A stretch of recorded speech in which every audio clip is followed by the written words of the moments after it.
Heading पड़ेगी types of overlapping, types of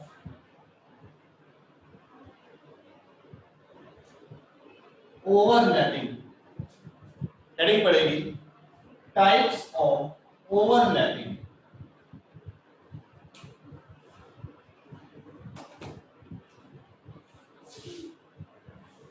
देखो overlapping दो तरीके की होती है। टाइप्स ऑफ ओवरलैपिंग बात करेंगे। जो ओवरलैपिंग होती है बेटा वो दो तरीके की होती है। फर्स्ट वन एक्सियल एंड दूसरी होती है नॉन एक्सियल। एक्सियल ओवरलैपिंग या इसको तो एक्सियल ही बोलते हैं। Axial overlapping and second one parallel और lateral overlapping.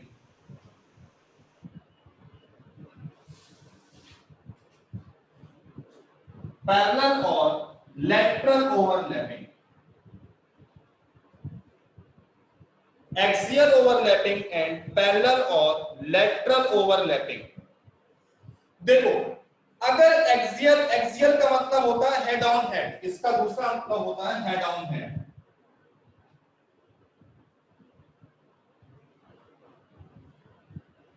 Head on head का मतलब होता है बेटा इस तरीके से ओवरलैपिंग हो रही है, इस तरीके से दोनों के सर जुड़ रहे हैं आगे, एक इधर से आ रहा है और मेटल एक इधर से आ रहा है, दोनों क्या जुड़ रहा है, दोनों के सर जुड़ रहे हैं, इसको बोलते हैं हेड ऑन हेड ओवरलैपिंग। और जब हेड ऑन हेड ओवरलैपिंग होती है बेटा तो कौन सा बॉन्ड फॉर्म होता है, सिग्मा बॉन्ड फॉर्म होता है। कौन सा बॉन्ड फॉर्म होता है बेटा, सिग्मा बॉन्ड फॉर्म होता है। दूसरा पैरेलल या लैटरल, पैरेलल का मतलब होता है इस तरीके से, ये दोनों आ रहे हैं, देखो ये दोनों आपस में पैरेलल आ रहे हैं, ये दोनों ओवरलैप कर गए इस तरीके से, इसका मतलब क्या होगा पैरेलल या लैटरल ओवरलैपिंग। और इस तरीके से आएंगे तो क्या बोलेंगे बेटा, इसको हेड ऑन हेड मतलब एक्सियल ओवरलैपिंग बोलेंगे। ठीक है, पैरेलल का मतलब क्या हो गया बेटा यहाँ पर, और जब पैरेलल ओवरलैपिंग होगी तो बेटा कैसा बॉन्ड बनेगा, पाई बॉन्ड का फॉर्मेशन होगा। किस बॉन्ड का फॉर्मेशन होगा, पाई बॉन्ड का फॉर्मेशन होगा। अब देखो अब कौन कौन से ऑर्बिटल हेड ऑन हेड करते हैं, कौन कौन से पैरेलल। तो देखो बेटा सुनो, जब ओवरलैपिंग s और s ऑर्बिटल के बीच में होगी, मतलब जब कोई दो एटम आपस में बॉन्ड बनाएंगे दोनों के वैलेंस शेल कहां पे हो, s में हो, s s के बीच, s और p के बीच, और px और px के बीच x एक्सिस में, दोनों को जब x एक्सिस में रखेंगे px और px के बीच, ठीक है ना। और या फिर py और py को दोनों को x एक्सिस में रखेंगे, मतलब py कैसा होता है, इस तरीके का होता है ना, उसको हम कैसे रखते हैं, x एक्सिस में उल्टा कर रख दो। ठीक है, तो भी कैसी होगी बॉन्डिंग, तभी जैसे आप इन टाइप के ओवरलैपिंग में कैसा बॉन्ड बनेगा बेटा, इसमें बॉन्ड बनेगा आपका सिग्मा बॉन्ड बनेगा।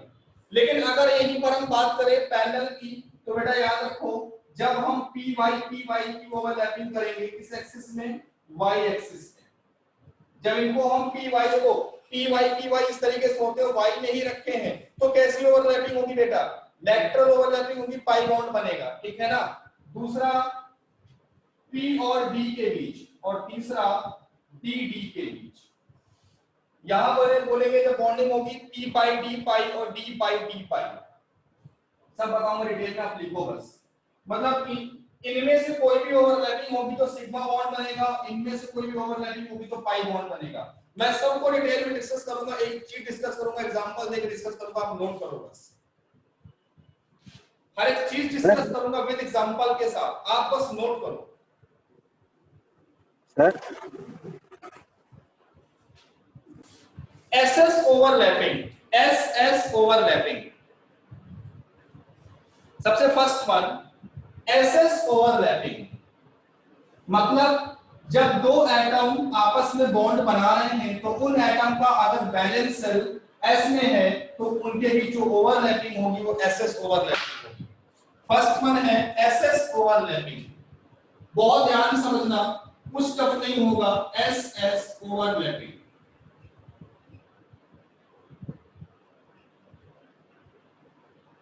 देखो बेटा समझो, एक s ऑर्बिटल ये दूसरा s ऑर्बिटल, दोनों के एंटी स्पिन है, इलेक्ट्रॉन अपोजिट डायरेक्शन में है, दोनों आपस में आएंगे, क्लोज करेंगे, क्लोज आएंगे तो क्या होगा बेटा, इन दोनों के बीच में क्या हो जाएगी, बॉन्डिंग हो जाएगी। और जब बॉन्डिंग हो जाएगी तो कौन सा बॉन्ड बनाएगा बेटा, सिग्मा बॉन्ड का फॉर्मेशन करेगा। और बॉन्डिंग वाले इलेक्ट्रॉन कहां होंगे, इसके अंदर आ जाएंगे। कहां होंगे, इसके अंदर ओवरलैपिंग में आ जाएंगे। ठीक है ना। अब मेरी बात समझो बेटा, इसकी कोई एक्सिस नहीं होती है। फिलहाल हमने अगर इसको इस एक्सिस में मान लिया, ये वाली एक्सिस, तो इस एक्सिस को बोलते हैं इंटरन्यूक्लियर एक्सिस। जिस एक्सिस में ऑर्बिटल को रखते हैं, मेरा सुनना, जिस एक्सिस में ऑर्बिटल को रखते हैं उसे बोलते हैं इंटरन्यूक्लियर एक्सिस। क्या बोलते हैं, इंटरन्यूक्लियर एक्सिस। तो हमने मान लिया इसको, हमने ये कोई भी एक्सिस मान सकते हैं, वैसे जो हमारी बुक्स में इसको जेड एक्सिस माना गया है कि इसको जेड मान लिया एसएस को रखने के लिए, तो दोनों को जेड जेड पे रख दिया तो क्या बोलेंगे, जेड हमारी कौन सी एक्सिस है, यहाँ पर इंटरन्यूक्लियर एक्सिस है। ठीक है ना, ये हमारी कौन सी एक्सिस है, इंटरन्यूक्लियर एक्सिस है। अब इसका एग्जांपल देखो बेटा, जैसे H2 कब बनता है, जब दो हाइड्रोजन के एटम आपस में ओवरलैप करते हैं। हाइड्रोजन का एटॉमिक नंबर 1 होता है, इसका कॉन्फ़िगरेशन 1s1 होता है। ठीक है, 1s1 का मतलब हो गया इसके पास एक घर में एक इलेक्ट्रॉन है। ठीक, दूसरा हाइड्रोजन इसके पास भी एक इलेक्ट्रॉन है, इसके पास भी, इसके घर में एक इलेक्ट्रॉन, इसको ऐसे रख दो। ये दोनों आपस में क्या कर जाएंगे बेटा, ओवरलैप कर जाएंगे और क्या बना लेंगे बेटा, H सिंगल बॉन्ड H का फॉर्मेशन कर लेंगे। किसका फॉर्मेशन कर लेंगे बेटा, H सिंगल बॉन्ड H का फॉर्मेशन कर लेंगे। तो इसका 1s है और इसका भी 1s है, इसका मतलब बोलेंगे बेटा 1s सिग्मा बॉन्ड। क्या बोलोगे बेटा, 1s सिग्मा बॉन्ड। इसका भी 1s आ रहा है, इसका भी 1s आ रहा है, आप क्या बोलोगे, 1s sigma bond. Any doubt, अबे रुकना बेटा। अब हम बात करेंगे सेकंड वन, sp ओवरलैपिंग। जिस एक्सिस में रखते हैं ऑर्बिटल वही होती है, समझ सिंपल। इसमें ले सकते हैं ऐसा नाम, अब आगे नहीं लेंगे। sp ओवरलैपिंग मतलब एक का s ऑर्बिटल और एक का p ऑर्बिटल। देखो बेटा, एक का s ऑर्बिटल, दूसरे का p ऑर्बिटल, एक का s ऑर्बिटल और दूसरे का p ऑर्बिटल, दोनों कैसे हैं बेटा, तो देखो अब ये जो लोब होते हैं, एक चीज समझ लो, ये जो लोब होते हैं उसमें एक पॉजिटिव और नेगेटिव होता है। ठीक है, एक पर पॉजिटिव चार्ज नहीं होता, इसको चार्ज नहीं बोलते, इसको डायरेक्शन बोलते हैं या वेव फंक्शन बोलते हैं। ये वेव की डायरेक्शन है, अपर एक्सिस लोअर एक्सिस। ये चार्ज नहीं है, ये चार्ज नहीं है। जैसे वेव होती है ना इस तरीके से, इसको प्लस, इसको माइनस, इसको प्लस, तो डायरेक्शन होती है, ध्यान रखना। इसको चार्ज नहीं बोलते बेटा। ठीक है, तो प्लस माइनस दोनों क्या कर जाएंगे बेटा आपस में, दोनों जब ओवरलैप करेंगे तो कैसा होगा, इस तरीके से हो जाएगा। ये इसका ओवरलैपिंग रीजन होगा। और कौन सा बॉन्ड बनाएगा बेटा, सिग्मा बॉन्ड का फॉर्मेशन होगा। किस बॉन्ड का फॉर्मेशन होगा, सिग्मा का। लेकिन आपने कहा सर आपने px लिया है, py और pz क्यों नहीं लिया। सर आपने px ले लिया, py pz क्यों नहीं लिया। बेटा एक चीज याद रखना, अभी आपको लिखवाऊंगा, अभी मैं आपको चीज लिखवाऊंगा कि कभी भी इस तरीके से ओवरलैपिंग नहीं होती। एक के पास प्लस, एक के पास माइनस, इस तरीके से ओवरलैपिंग नहीं होती। दोनों के वेव फंक्शन क्या होने चाहिए, सेम होने चाहिए, प्लस प्लस या माइनस माइनस। ये ओवरलैपिंग नॉट पॉसिबल। ठीक है, ओवरलैपिंग कैसी होनी चाहिए बेटा, दोनों के लोब कैसे, दोनों पर कैसा वेव हो, पॉजिटिव फंक्शन हो। कैसा फंक्शन हो, पॉजिटिव वाला। मतलब अगर ये भी पॉसिबल है,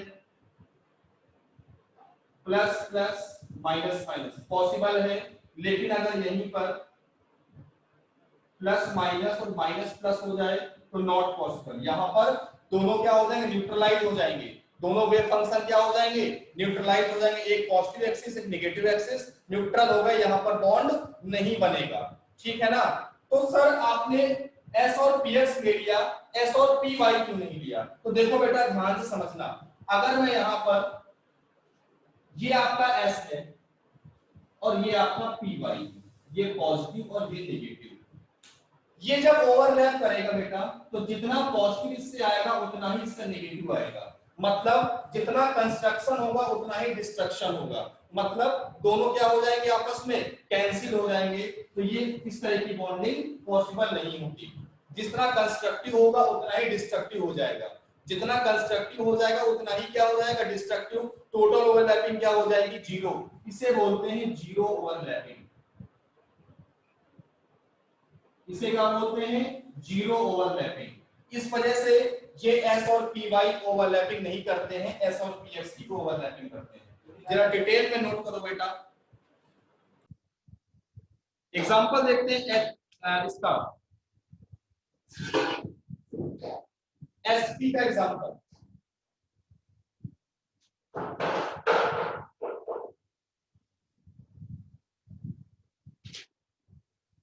देखो बेटा एग्जांपल HF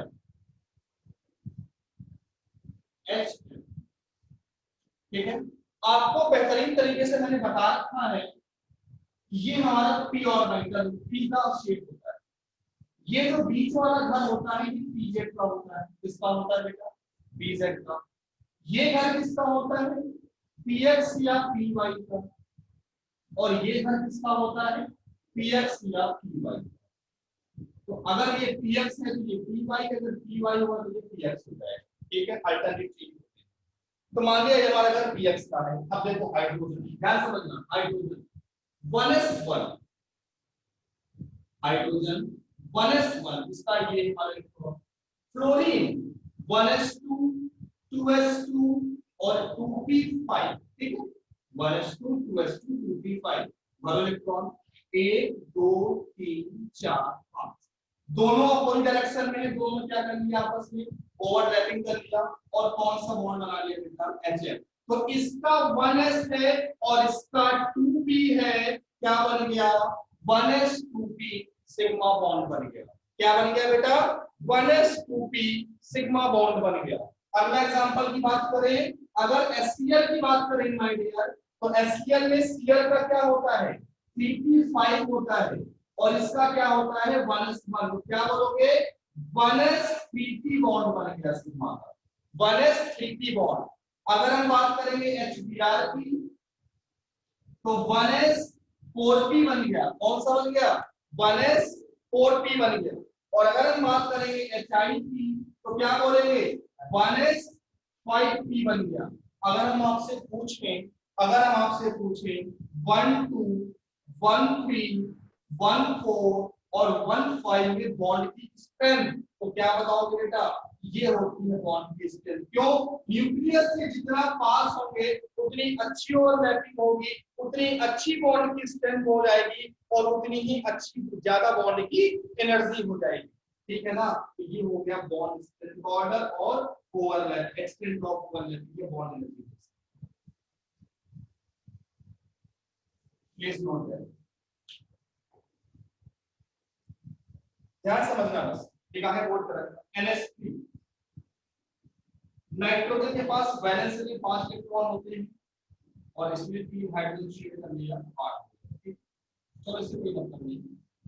देखो बेटा और जो छूट गया उसको क्या बोलते हैं बोलते हैं ये नाइट्रोजन है, nitrogen 1s2 2s2 2p3 outer cell में 3 इलेक्ट्रॉन है, वैलेंस सेल में तो हमने ये रख दिया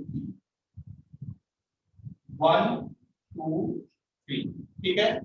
अब 3 हाइड्रोजन नंबरिंग कर दो H1 H2 H1 H2 H3 1s1 1s1 और 1s1